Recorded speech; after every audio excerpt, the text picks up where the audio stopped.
Darren Hinch on Melbourne's own 3AW. I'm Darren Hinch. On Drive this afternoon, police and fire officials keep telling us to make sure you have smoke alarms fitted in your house or apartment. Makes sense. But how reliable are they? Have you installed the wrong ones? My name is David Isaac. I advise corporations on workplace health and safety and regulatory compliance issues in relation to fire safety measures. I am not an employee or representative of the Australian Standards Organisation. However, I am a member of the Fire Protection Committee for Australian Standards FP002, which is responsible for formulating the fire protection and warning system standards.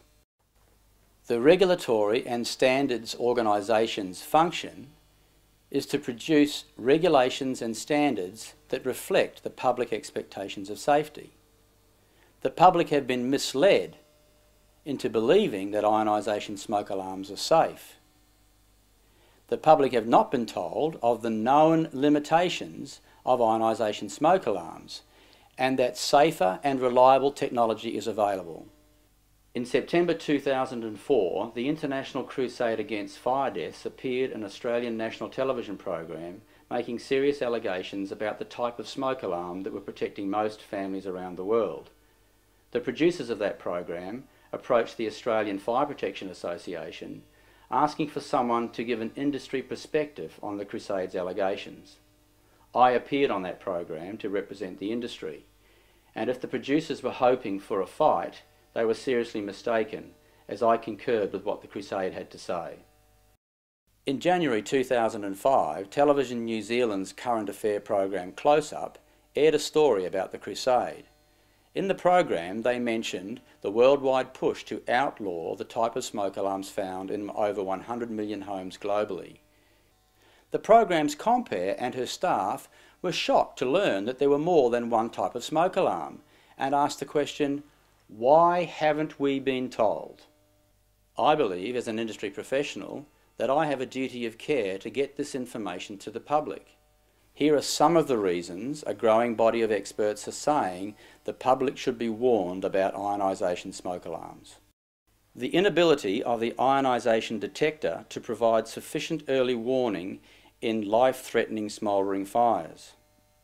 Ionisation detectors false alarms so frequently people often disable or completely ignore them. The number one room where fires occur, the kitchen, is unsuitable for installing ionisation alarms. Ionisation alarms contain americium-241, which is radioactive and is a potential health risk.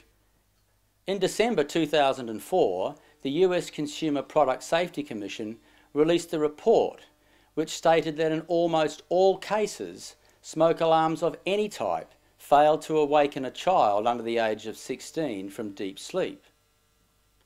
A solution to this problem is to install multiple smoke alarms within the home and to interconnect them such that when one alarm goes off, they all go off. So if a fire occurs in a child's bedroom and that smoke alarm activates, it will activate all smoke alarms in the home, thereby wakening the parents and allowing the parents to rescue the child.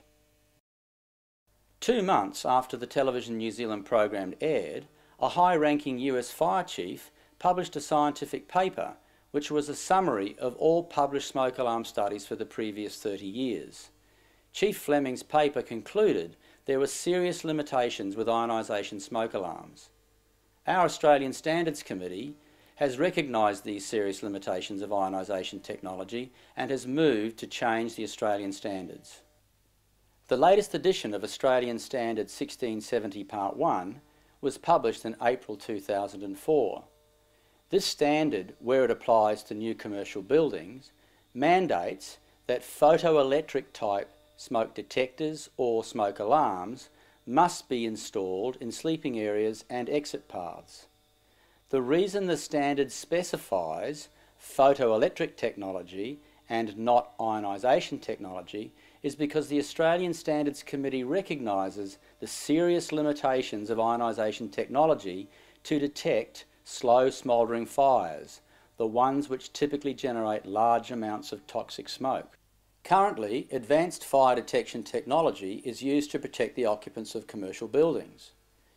And on the one hand, whilst ionisation smoke alarms have saved some lives in residential dwellings, on the other hand, they have kept proper fire protection out of the home, and they have contributed to an unacceptable level of fire injury and death.